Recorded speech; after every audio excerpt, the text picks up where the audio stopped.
be making gumbo with my grandma because she's from New Orleans. And today's Mardi Gras. Let's get started. So we couldn't find a vegan andouille sausage. So we're gonna try to make it smoky. So we're gonna fry it up in some olive oil. Come on. Oop. Then we're gonna get some liquid smoke to make it smoky. Because andouille is a really smoky sausage. And start chopping it up.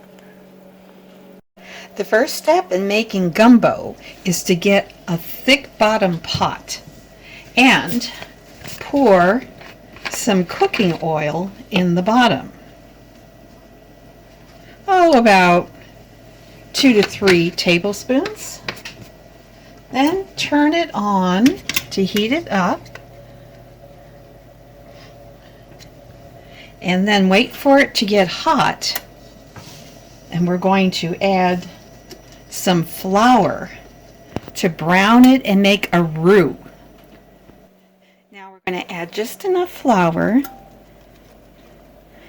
Sometimes you have to guess. You want to use a wooden spoon. You want to make the flour into a paste, but not too thick.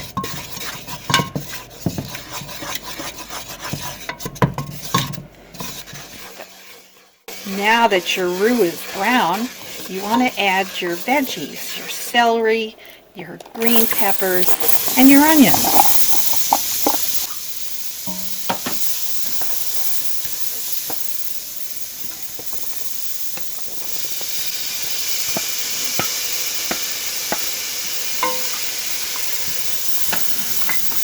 And you want to cook these until they're wilted.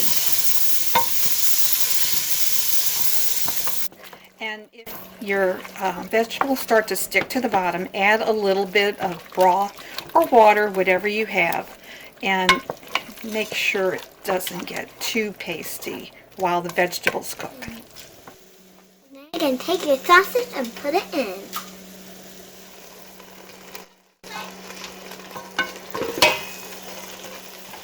Add some more broth.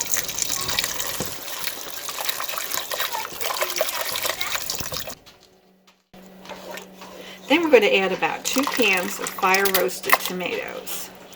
And you can chop them up a little when you get them in there. Now you're going to add some seasonings. We're going to be using some Louisiana Cajun gumbo base to get a little more flavor into the gumbo.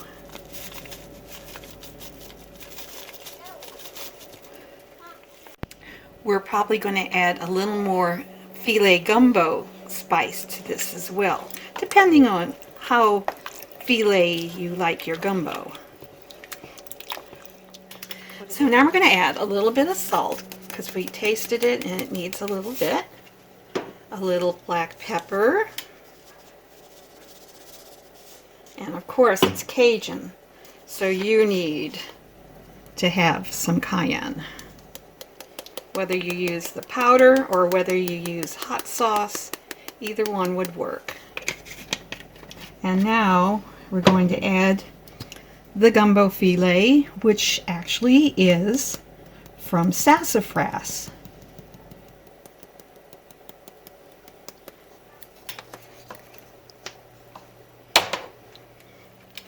And when you've got your seasoning set, we're going to put in a bag, or just how much you like, of okra.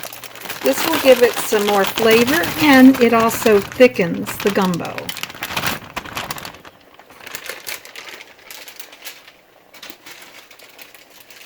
Along with that, we're going to add a little corn. We're using frozen because it's almost like fresh.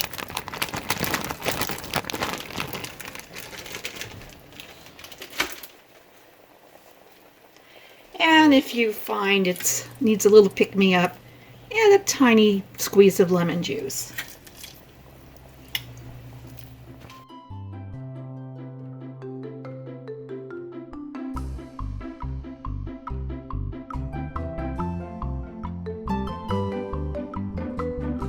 don't forget to cook some rice to put your gumbo on. So like the rice and the gumbo.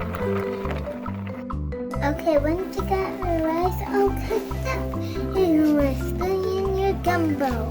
And you're going to put your rice on the bottom of your bowl that you're going to eat your gumbo in. Okay, let's scoop it up, Grandma.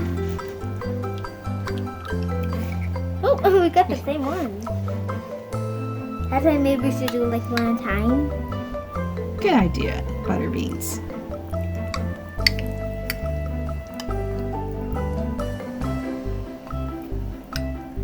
Okay, that's enough. You can do more, Grandma, if you want. Thank you For watching.